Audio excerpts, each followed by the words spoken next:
Mga ka-disciple, napansin nyo ba? May mga sekta na parang nasa concert ang style ng pagsamba. May malakas na tugtog, ilaw, at halos parang gig. Pero tanong, bakit nga ba ganito? Tara, himayin natin isa-isa. Basahin natin ngayon mula sa Juan 4:24. Sabi ni Jesus, ang Diyos ay Espiritu at ang mga sumasamba sa Kanya ay dapat sumamba sa Espiritu at katotohanan. Kaya importante nating maintindihan, ano ba talaga ang puso ng pagsamba? Ang ibang sekta, ginagawa nilang concert style ang pagsamba dahil number 1, para raw mas makarelate ang kabataan at hindi mabagot.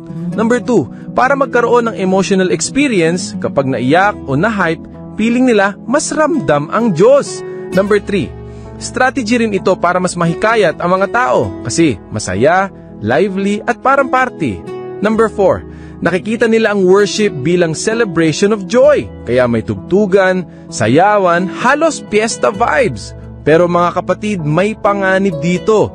Baka ang tao mas nakatingin na sa ilaw, music at performance, imbis na sa Diyos mismo. Ang tunay na worship, hindi lang nakabase sa feelings, kundi sa katotohanan. At ito'y si Kristo mismo. Mga ka-disciple, may mga sekta na nagsasabing concert-style worship ay biblical. Kasi daw, nasa Psalm 149, Psalm 150, John 4, Acts 2 at marami pang iba. Pero tanong, tama ba ang basa nila? Tara, himayin natin isa-isa. Psalm 14:9-3, purihin siya sa sayaw, tugtugin ng tamburin at alpa. Tanong, kung literal niyong sinusunod ito, nasaan ang tamburin at sayawan sa worship niyo? Kung band lang ang gamit nyo, selective lang kayo. Psalm 151:2, purihin ang Diyos sa kanyang santuaryo, purihin siya sa kanyang makapangyarihang gawa. Ang sentro dito ay Diyos, hindi performance. Kung ang worship nyo mas nakafocus sa hype at tugtugan, sino ba talaga ang bida? Diyos o banda?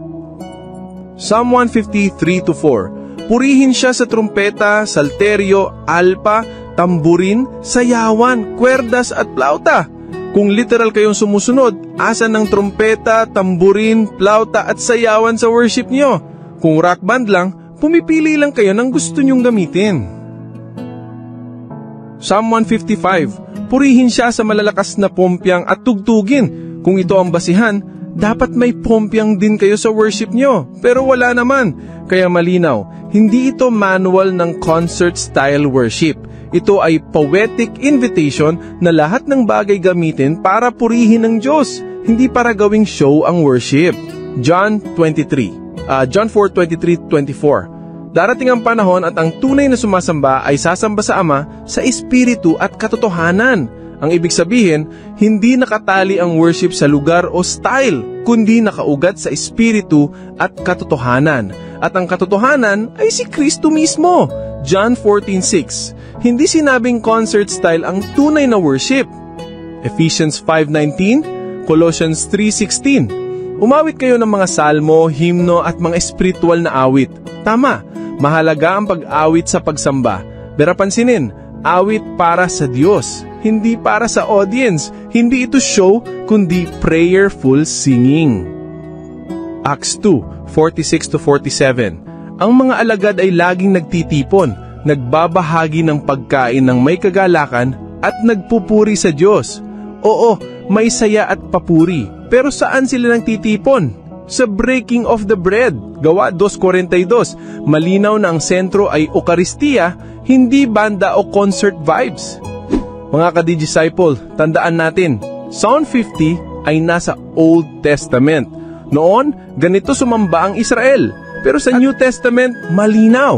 Ang sentro ng worship, hindi musika, kundi si Kristo sa Eucharistia. Ang musika, tulong lang yan para iangat ang puso natin sa Diyos. Kaya kapag tanuin ka, biblical ba ang concert-style worship? Pwede mo sagutin, may biblical base ang kasayahan at musika sa worship. Pero ang tunay na pagsamba ayon sa Biblia ay si Kristo mismo, hindi ang concert. Ako si Brother Rai, online with Christ, offline with purpose. God bless.